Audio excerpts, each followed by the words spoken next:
നമസ്തേ, ഗീതാ സബരിയയിലേക്ക് സ്വാഗതം. ഗീതാ സബരിയയുടെ ഇന്നത്തെ എപ്പിസോഡിൽ ഭഗവത്ഗീതയിലെ 3-ാം അധ്യായമായ കർമ്മയോഗത്തിലെ 35-ാം ശ്ലോകത്തെക്കുറിച്ചാണ് നാം ചർച്ച ചെയ്യുന്നത്. കർമ്മത്തിൻ്റെ 2 ഭാഗത്തെക്കുറിച്ച് സംസാരിച്ചുകൊണ്ടിരിക്കുന്നു. കർമ്മത്തിൽ പരധർമ്മവും സ്വധർമ്മവും. പരധർമ്മം എന്നാൽ മറ്റൊരാളുടെ ധർമ്മം എന്നാണ് അതിൻ്റെ അർത്ഥം. മറ്റൊരാളുടെ ജോലി. അത് സാധാരണ അർത്ഥത്തിലെടുത്താൽ ഒരു വ്യക്തി താൻ അനുഷ്ഠിക്കേണ്ടതായ കർമ്മവും താൻ അനുഷ്ഠിക്കേണ്ടതല്ലാത്ത കർമ്മവുമുണ്ട്. ഇപ്പോൾ ഉദാഹരണത്തിന് അയാളുടെ വീട്ടിലെ സാഹചര്യമൊക്കെ അനുസരിച്ച് ഒരാൾ ചെയ്യേണ്ട കർമ്മങ്ങളാണ് അയാളുടെ സ്വധർമ്മം. അതേസമയം മറ്റൊരാളുടെ സാഹചര്യം അനുസരിച്ച് അയാൾ ചെയ്യുന്നതാണ് ഇയാളെ സംബന്ധിച്ച് പരധർമ്മം. ആ പരധർമ്മം നമ്മൾ ചെയ്യേണ്ട കാര്യമില്ല. നമ്മൾ നമ്മുടേതായ ധർമ്മം ചെയ്താൽ മതി. ഒരു വിദ്യാർത്ഥിയുടെ ധർമ്മമാണ് ചെയ്യേണ്ടത്. വിദ്യാലയത്തിൽ പഠിക്കുക എന്ന ഒരു ധർമ്മമാണ് ചെയ്യേണ്ടത്. ഡിബേറ്റോ അല്ലെങ്കിൽ മറ്റു കാര്യങ്ങളൊക്കെ ഈ പഠനത്തിൻ്റെ ഭാഗമാണെങ്കിൽ മാത്രമേ ആകാൻ പാടുള്ളൂ. പഠനത്തെ ഇല്ലാതെയാക്കുന്ന തരത്തിലുള്ള മറ്റ് ആക്ടിവിറ്റീസ് ഒരിക്കലും വിദ്യാലയത്തിൽ ഉണ്ടാകാൻ പാടില്ല. അത് പരധർമ്മമാണ്. അതേപോലെ ഒരു കലാകാരനാണെങ്കിൽ ആ കലാകാരൻ അയാളുടെ ധർമ്മം മാത്രം നിർവഹിച്ചാൽ മതി. മറ്റൊരാളുടെ ധർമ്മം അയാൾ നിർവഹിക്കാൻ പാടില്ല. ഇപ്പം അനവധി പേര് ഒരുമിച്ച് കൂടി ഒരു കലാരൂപങ്ങൾ ഒക്കെ ഉണ്ട്. സംഘമായി ചെയ്യുന്ന കലാരൂപങ്ങൾ. അതിലൊക്കെ വളരെ പ്രധാനമായിട്ടുള്ള ഒരു ഉപദേശമാണ് അതിൽ ഓരോ വ്യക്തിയും അയാളുടെ മാത്രം കാര്യങ്ങൾ ചെയ്താൽ മതി. അങ്ങനെ ഓരോരുത്തരും അവരവരുടെ കാര്യം ചെയ്യുമ്പോൾ ഒരു 50 പേരുണ്ടെങ്കിൽ ആ 50 പേരും കൂടെ ചേർന്ന് വളരെ മനോഹരമായ ഒരു സംഘ പരിപാടിയായിട്ട് അത് അവതരിപ്പിക്കപ്പെടും. അതേസമയം മറ്റേയാൾ എന്താ ചെയ്യുന്നത്, അയാൾ ചെയ്തില്ലല്ലോ, ഇയാൾ ചെയ്യുന്നത് തെറ്റിപ്പോയല്ലോ എന്നൊക്കെ നോക്കിക്കൊണ്ട് നിന്ന് അയാൾക്ക് അയാളുടെ കാര്യം ചെയ്യാൻ പറ്റില്ല, മറ്റുള്ളവർക്ക് അവരുടെ കാര്യവും ചെയ്യാൻ പറ്റില്ല. അപ്പോൾ സ്വധർമ്മം ഏറ്റവും ഭംഗിയായി ചെയ്യുക എന്നുള്ളതാണ് ഭഗവത്ഗീതയുടെ ഉപദേശം. ഈ സ്വധർമ്മം ചെയ്യുന്നവരുടെ ഒരു വലിയ സമൂഹം, അതാണ് ഒരു രാഷ്ട്രത്തിൻ്റെ ഏറ്റവും വലിയ ശക്തി എന്ന് പറയുന്നത്. ഇതാണ് ഒരു കോൺസെപ്റ്റ് എന്ന് പറയുന്നത്. ഇത് ഒരു സാധാരണ തലത്തിലുള്ള വ്യാവഹാരിക തലത്തിലുള്ള നമ്മുടെ പ്രായോഗിക തലത്തിലുള്ള ഒരർത്ഥം. എന്നാൽ ഇതിന് വളരെ തത്വശാസ്ത്ര തലത്തിലുള്ള മറ്റൊരർത്ഥമുണ്ട്. ഈ സ്വധർമ്മം പരധർമ്മം എന്നുള്ളത്. അതാണ് ഭഗവത്ഗീത ഇവിടെ ഉദ്ദേശിക്കുന്നത്. അതായത് ആത്മാവിനെ അറിയുന്ന ഒരാൾ ശരീരമനസ്സുകളിൽ നിന്ന് വ്യത്യസ്ത സ്വഭാവത്തോടു കൂടിയ ശരീരമനസ്സുകൾ നിരന്തരം മാറിക്കൊണ്ടിരിക്കുന്നതും നശ്വരവുമാണ്. ഇപ്പോൾ നമ്മൾ കാണുന്നു എന്നല്ലാതെ അടുത്ത നിമിഷം അതിന് എക്സിസ്റ്റൻസ് ഇല്ല. പക്ഷെ ആത്മാവ് അങ്ങനെയല്ല. അത് നിത്യവസ്തുവാണ്. അത് എല്ലാ കാലവും കാലം എത്രയുണ്ടോ ആ കാലം മുഴുവൻ ഈ ആത്മാവുണ്ട്. ഏതൊക്കെ സ്ഥലമുണ്ടോ ആ സ്ഥലത്തൊക്കെ ആത്മാവുണ്ട്. അങ്ങനെ ആത്മാവ് എല്ലാത്തിലും എല്ലായ്പ്പോഴും നിറഞ്ഞു നിൽക്കുകയാണ്. അതുകൊണ്ട് ഈ ആത്മാവ് എന്ന് പറയുന്ന ഒരു നിത്യവസ്തുവാണ്. അപ്പോൾ ശരീരമനസ്സുകളിൽ നിന്ന് വ്യത്യസ്തമായ ഈ ആത്മചൈതന്യത്തെ അറിയുമ്പോൾ അയാൾ ഈ ശരീരത്തിലുള്ള മനസ്സിനും ഇന്ദ്രിയങ്ങൾക്കും വശംവദനല്ല. അയാൾ അതിൽ നിന്ന് മാറിയാണ് നിൽക്കുന്നത്. അപ്പൊ ഈ ഇന്ദ്രിയങ്ങൾക്കും മറ്റും അനവധി ജന്മങ്ങളിലൂടെ സമ്പാദിച്ചു വെച്ചിരിക്കുന്ന വാസനകളുണ്ട്. ഈ വാസനകൾക്കനുസരിച്ചാണ് ഇന്ദ്രിയങ്ങളും മനസ്സും ഒക്കെ പ്രവർത്തിച്ചുകൊണ്ടിരിക്കുന്നത്. അതേസമയം ഞാൻ ആത്മാവാണെന്നുള്ള രീതിയിൽ ഒരു സാക്ഷിഭാവത്തിൽ ഇതിൽ നിന്ന് ഒരു നിസ്സംഗനായി മാറി നിൽക്കുന്ന ഒരാളെ സംബന്ധിച്ചിടത്തോളം ഈ ഇന്ദ്രിയങ്ങളുടെയും മനസ്സിൻ്റെയും ഈ വാസനയ്ക്കനുസരിച്ച സംസ്കാരത്തിനനുസരിച്ച പ്രവർത്തനങ്ങളൊന്നും ബാധിക്കാതിരിക്കുന്നു. ഈ ഒരു അവസ്ഥയിൽ ചെയ്യുന്ന കർമ്മമാണ് സ്വധർമ്മം. അതായത് അയാൾ വളരെ വിവേകത്തോടുകൂടി തിരിച്ചറിവോടുകൂടി താൻ യഥാർത്ഥത്തിൽ ചെയ്യേണ്ടതായ കർമ്മങ്ങൾ മാത്രമേ അങ്ങനെ ഇരിക്കുമ്പോൾ അയാൾ ഒരു സാക്ഷിഭാവത്തിൽ അനുഷ്ഠിക്കുന്നുള്ളൂ. അല്ലാതെ ഈ ഇന്ദ്രിയങ്ങളുടെ പ്രേരണയ്ക്ക് വശനായി ആ ഇന്ദ്രിയങ്ങളുടെ താല്പര്യത്തിനനുസരിച്ച് വാസനയ്ക്കനുസരിച്ച് ചെയ്യാവുന്നതും ചെയ്യരുതാത്തതും ഒന്നും തിരിച്ചറിയാതെ അങ്ങനെ ഓരോന്നിൽ പോയി പെടുന്ന ഒരവസ്ഥ അയാൾക്കില്ല. അതാണ് പരധർമ്മം. അപ്പൊ ഇന്ദ്രിയങ്ങളുടെ പ്രേരണയ്ക്കനുസരിച്ച്, അതായത് കണ്ണ്, ചെവി, മൂക്ക്, ത്വക്ക്, സ്പർശനം, ഇതിൻ്റെയൊക്കെ ഒരു പ്രേരണ കൊണ്ട് താല്പര്യം കൊണ്ട് അനുഷ്ഠിക്കുന്ന കർമ്മങ്ങളാണ്. അതാണ് പരധർമ്മം എന്ന് പറയുന്നത്. അതേസമയം ഇവയിൽ നിന്ന് മാറി നിന്ന് ഇവയെ ഒരു സാക്ഷിഭാവത്തിൽ നോക്കിക്കണ്ടുകൊണ്ട് ഇവയുടെ പ്രവർത്തനങ്ങളെ അപഗ്രഥിച്ച് അതിനകത്ത് പോയി വീഴാതെ, എന്നാൽ ആവശ്യം പോലെ അവയെ ഉപയോഗിച്ചുകൊണ്ട്, ഈ ഇന്ദ്രിയങ്ങളെ ആവശ്യം പോലെ ഉപയോഗിച്ചുകൊണ്ട് അനുഷ്ഠിക്കുന്ന കർമ്മത്തെയാണ് സ്വധർമ്മം എന്ന് പറയുന്നത്. അപ്പൊ അതാണ് ഇവിടെ ഈ 35-ാമത്തെ ശ്ലോകത്തിൽ ശ്രീ ഭഗവാൻ പറയുന്നത്. ശ്രേയാൻ സ്വധർമ്മോ വിഗുണ പരധർമാത് സ്വനുഷ്ഠിതാത് സ്വധർമ്മേ നിധനം ശ്രേയ പരധർമ്മോ ഭയാവഹ. ശ്രേയാൻ സ്വധർമ്മോ വിഗുണ.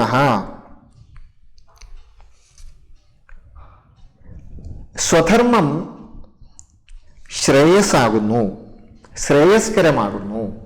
ശ്രേയസ്കരമാകുന്നു എന്ന് പറഞ്ഞാൽ ആനന്ദപ്രദമാകുന്നു, റിലാക്സേഷന് കാരണമാകുന്നു സ്വധർമാനുഷ്ഠാനം. തൻ്റെ ഈ ആത്മാവിലുള്ള ആ ഒരു ലയനം, ഞാൻ ആത്മാവാണെന്നുള്ള തിരിച്ചറിവ്, അത് നിലനിൽക്കാൻ സഹായകമാകുന്നു. അതാണ് ശ്രേയസ്കരം എന്ന് പറഞ്ഞാൽ. അത് എപ്പോഴാണ്? സ്വധർമാനുഷ്ഠാനം ചെയ്യുമ്പോൾ. രണ്ട് തരത്തിലും എടുക്കാം. സാധാരണ തലത്തിൽ അവനവൻ്റെ കർത്തവ്യങ്ങൾ ചെയ്ത് അവനവൻ്റെ ഡ്യൂട്ടീസ് എല്ലാം അനുഷ്ഠിച്ചതിന് ശേഷം അയാൾ സ്വസ്ഥനായിരിക്കുന്നു. ആ രീതിയിലും നമുക്കിതിനെ കാണാം. അതല്ലെങ്കിൽ ഞാൻ ആത്മാവാണ് എന്ന ധാരണയോടുകൂടി ഈ മനസ്സിൽ നിന്നും ഇന്ദ്രിയങ്ങളിൽ നിന്നും ഒരൽപ്പം അകലം പാലിച്ചുകൊണ്ട് അവയുടെ സാക്ഷിയായി നിന്നുകൊണ്ട് കർമാനുഷ്ഠാനം ചെയ്യുമ്പോൾ അവിടെ അത് ശ്രേയസ്കരമായി തീരുന്നു. അത് വിഗുണമാണെങ്കിൽ പോലും, ഇവിടെ അർജുനനാണ് സംസാരിക്കുന്നത് എന്നോർക്കണം. അർജുനന്റെ സ്വധർമ്മം എന്താണ്? അർജുനനെ സംബന്ധിച്ചിടത്തോളം യുദ്ധത്തിലേർപ്പെടുന്ന ഒരു സോൾജിയറാണ്. അതുകൊണ്ട് യുദ്ധത്തിലേർപ്പെടുന്ന ഒരു സോൾജിയറെ സംബന്ധിച്ചിടത്തോളം ആ സോൾജിയറുടെ കർമ്മത്തിൽ ഒരു അപകടമുണ്ട്. എന്താണ്? അത് ഹിംസ ചെയ്യേണ്ടി വരുന്നു, അല്ലെങ്കിൽ എതിരാളിയുടെ ആയുധമേറ്റ് മരിക്കേണ്ടി വരുന്നു. അപ്പൊ ഇത് വിഗുണമാണ്, ആ കർമ്മത്തിനുള്ള ഒരു പോരായ്മയാണ്. അതാണ് വിഗുണം എന്ന് പറയുന്നത്. അത് പോരായ്മയാണെങ്കിൽ പോലും അത് സ്വധർമ്മമായതുകൊണ്ട് അത് ശ്രേയസ്കരമാണ് എന്നാണ്. ആ പോരായ്മയൊന്നും ഈ വ്യക്തിയെ ബാധിക്കില്ല, അത് ശ്രേയസ്കരമാണ്. കാരണം എന്താണ്? അയാൾ സ്വധർമ്മമാണ് അനുഷ്ഠിക്കുന്നത്. ഇത് ഇന്ദ്രിയങ്ങളുടെ വാസനയ്ക്കനുസരിച്ച് എന്തെങ്കിലും ചെയ്യല്ല.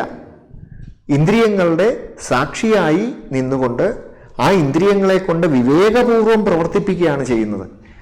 ഇത് രണ്ട് അവസ്ഥയാണ്. ഒന്ന് ഇന്ദ്രിയങ്ങൾക്കകത്ത് പെട്ടുപോവുക, ഒന്ന് ഇന്ദ്രിയങ്ങളിൽ നിന്ന് മാറി നിന്ന് പ്രവർത്തിക്കുക. അങ്ങനെ ഇന്ദ്രിയങ്ങളിൽ നിന്ന് മാറി നിന്ന് പ്രവർത്തിക്കുന്ന ഒരവസ്ഥ, ആ അവസ്ഥ അത് ആ കർമ്മത്തിൽ എന്തെങ്കിലും പോരായ്മ വിഗുണമാണെങ്കിൽ പോലും അത് ശ്രേയസ്കരമായി തീരും. അത് ആത്മജ്ഞാനം നിലനിൽക്കാനും ആ ആത്മജ്ഞാനം വീണ്ടും തുടർന്ന് ശക്തിപ്പെടാനും അങ്ങനെ മോക്ഷം അഥവാ 100% റിലാക്സേഷൻ, ദുഃഖനിവൃത്തി ഇതുണ്ടാവാനും ഇത് കാരണമായി തീരും എന്ന് പറയുന്നു. പരധർമാത് സ്വനുഷ്ഠിതാത്.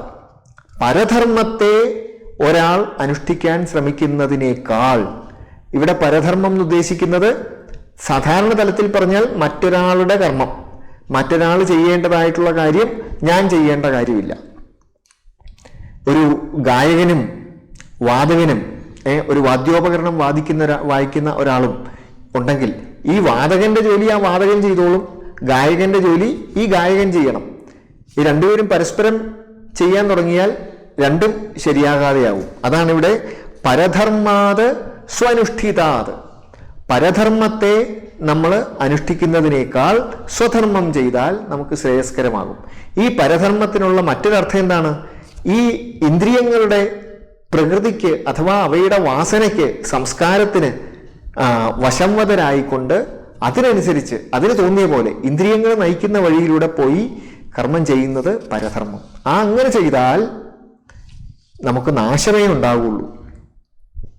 എന്നാൽ അങ്ങനെ ചെയ്യുന്നതിനേക്കാൾ ആ ഇന്ദ്രിയങ്ങളുടെയും മറ്റും വാസനയ്ക്കനുസരിച്ച് പോയി കർമ്മത്തിൽ വീഴുന്നതിനേക്കാൾ സ്വയം വിവേകത്തോടുകൂടി, തിരിച്ചറിവോടുകൂടി, ഞാൻ ആത്മാവാണെന്നുള്ള ധാരണയോടുകൂടി വിവേകപൂർവം കർമ്മം ചെയ്താൽ അത് ശ്രേയസ്കരമാണ്. മാത്രമല്ല സ്വധർമ്മേ നിധനം ശ്രേയ, സ്വധർമ്മം അനുഷ്ഠിക്കുന്ന ഒരാളെ സംബന്ധിച്ചിടത്തോളം ഇവിടെ സ്വധർമ്മേ നിധനം ശ്രേയ എന്നുള്ളത് അർജുനനുള്ള ഒരു ഉപദേശമായിട്ടും നമുക്ക് എടുക്കാം. അവിടെ അർജുനനുള്ള ഉപദേശം എങ്ങനെയാണ്? അർജുനൻ, ഈ യുദ്ധരംഗത്ത് നീ മരിച്ചു വീണാലും നിന്റെ സ്വന്തം ധർമ്മം, സോൾജിയർ എന്നുള്ള നിലയ്ക്കുള്ള നിന്റെ ധർമ്മം ചെയ്തുകൊണ്ടിരിക്കുമ്പോൾ നീ മരിച്ചു വീണാലും അത് നിനക്ക് ശ്രേയസ്കരമാണ്. കാരണം നീ സ്വധർമ്മമാണ് ചെയ്തത്. അതിനേക്കാൾ വലിയൊരു ശ്രേയസ്സില്ല. അതേസമയം എങ്ങനെയെങ്കിലുമൊക്കെ ജീവൻ രക്ഷിച്ച് മരിക്കാതെയൊക്കെ അവനവൻ്റെ ശരീരം രക്ഷിച്ച് ഒക്കെ നിന്നുകൊണ്ടിരിക്കട്ടെ, അതെന്തൊരു അപമാനകരമായ അവസ്ഥയാണ്. അതേസമയം അവനവൻ്റെ ധർമ്മം, സ്വധർമ്മം നിർവഹിച്ചുകൊണ്ട്, സോൾജിയർ അയാളുടെ ധർമ്മം നിർവഹിച്ചുകൊണ്ട് മരിച്ചു വീണാൽ അതും ശ്രേയസ്കരമാണ് എന്നർത്ഥമെടുക്കാം. അതേസമയം അതിന് ആ തത്വചിന്താപരമായ മറ്റൊരു തലം കൂടെയുണ്ട്. അതെന്താണ്? ഈ ഞാൻ ആത്മാവാണ് എന്ന ധാരണയുള്ള ഒരാളെ സംബന്ധിച്ചിടത്തോളം ആത്മാവിന് മരണമില്ല. ആത്മാവ് നിത്യവസ്തുവാണ്. ആത്മാവ് സത് ചിത് ആനന്ദമാണ്. അതുകൊണ്ട് അങ്ങനെയുള്ള ഈ ആത്മചൈതന്യം, നിത്യവസ്തുവായ ഈ ആത്മചൈതന്യത്തിന് ഒരിക്കലും നാശമുണ്ടാകുന്നില്ല. അങ്ങനെ ഒരിക്കലും നാശമുണ്ടാകാത്ത ഈ ആത്മചൈതന്യമാണ് ഞാൻ എന്ന ധാരണയോടുകൂടി കർമ്മം ചെയ്യുമ്പോൾ ആ കർമ്മത്തിൽ ഹനിക്കപ്പെട്ടാലും നിധനം സംഭവിച്ചാലും അത് ശ്രേയസ്കരമാണ്. കാരണം ഈ ശരീരമനസ്സുകൾക്ക് മാത്രമേ ഉള്ളൂ മരണം, ആത്മാവിന് മരണമില്ല. അതുകൊണ്ട് മരണത്തെക്കുറിച്ചുള്ള ഒരു ഭയമേ ഉണ്ടാവില്ല. ആ മരണഭയം ഉണ്ടാവുന്നത് ഇന്ദ്രിയങ്ങളിലും മറ്റും താല്പര്യമുള്ള ഒരു വ്യക്തിക്ക് മാത്രമേ ഉള്ളൂ. അതാണ് ഈ അഭയം എന്ന അവസ്ഥ. അതാണ് പിന്നീട് പറയുന്നത് പരധർമ്മോ ഭയാവഹ. ഈ ഇന്ദ്രിയങ്ങളുടെ നിയന്ത്രണത്തിൽ പ്രവർത്തിച്ചു കൊണ്ടിരിക്കുന്ന, ഇന്ദ്രിയങ്ങളുടെ ആ വാസനയ്ക്ക് അടിമപ്പെട്ട് പ്രവർത്തിക്കുന്ന ഒരാളെ സംബന്ധിച്ചിടത്തോളം അയാൾക്ക് എപ്പോഴും മരണഭയം ഉണ്ടായിക്കൊണ്ടിരിക്കും. മരണത്തെക്കുറിച്ചുള്ള ഭയം അയാൾക്കുണ്ടായിക്കൊണ്ടിരിക്കും. അതാണ് ആ പരധർമ്മോ ഭയാവഹ. കാരണം അയ്യോ, മരിച്ചാൽ എനിക്ക് ഇന്ദ്രിയങ്ങളിലൂടെ കിട്ടുന്ന സുഖമൊന്നും കിട്ടില്ലല്ലോ എന്നുള്ള ചിന്ത വന്നുകൊണ്ടിരിക്കും. അതേസമയം ഞാൻ ഇന്ദ്രിയങ്ങളല്ല, മനസ്സല്ല, ഞാൻ ആത്മാവാണ്, അനശ്വര സ്വഭാവത്തോടുകൂടി അനശ്വര ചൈതന്യമായ ആത്മാവാണ് ഞാൻ എന്ന ഭാവം ഉണ്ടാകുന്നതോടുകൂടി, ഇതാണ് നമ്മുടെ ഭാരതീയ പൈതൃകത്തിൻ്റെ ഏറ്റവും മഹത്തായ സംഭാവനയാണ്. ഈ ആത്മാവിനെ, ഏകമായ ആത്മാവിനെക്കുറിച്ചുള്ള, എല്ലാ ജീവജാലങ്ങളിലും ഒരുപോലെ നിറഞ്ഞു നിൽക്കുന്ന ആ ആത്മാവിനെക്കുറിച്ചുള്ള ആ ഒരു അറിവ്, ആ അനുഭവം, ഇത് ഈ നമ്മുടെ സംസ്കാരത്തിൻ്റെ ഒരു വലിയ ഒരു സമ്പത്താണ്. അപ്പം അതാണ് ആ ആത്മ അനുഭവം ഉള്ള ഒരാളെ സംബന്ധിച്ച് മരണ ഭയമില്ല. അതാണ് ഇവിടെ പറയുന്നത് പരധർമ്മോ ഭയാവഹ. ഇന്ദ്രിയങ്ങളിലാണ് താല്പര്യമെങ്കിൽ ഈ ഇന്ദ്രിയ സുഖം നഷ്ടപ്പെടുവോ എന്നുള്ള ഒരു ഭയം കൊണ്ട് അയാൾക്ക് നിരന്തരം ഭയപ്പെട്ടുകൊണ്ടിരിക്കും, ഭയത്തിലാണ്. അങ്ങനെയാണ് സാധാരണ നമ്മുടെ ജീവിതത്തിൽ എല്ലാം ഭയമാണ്.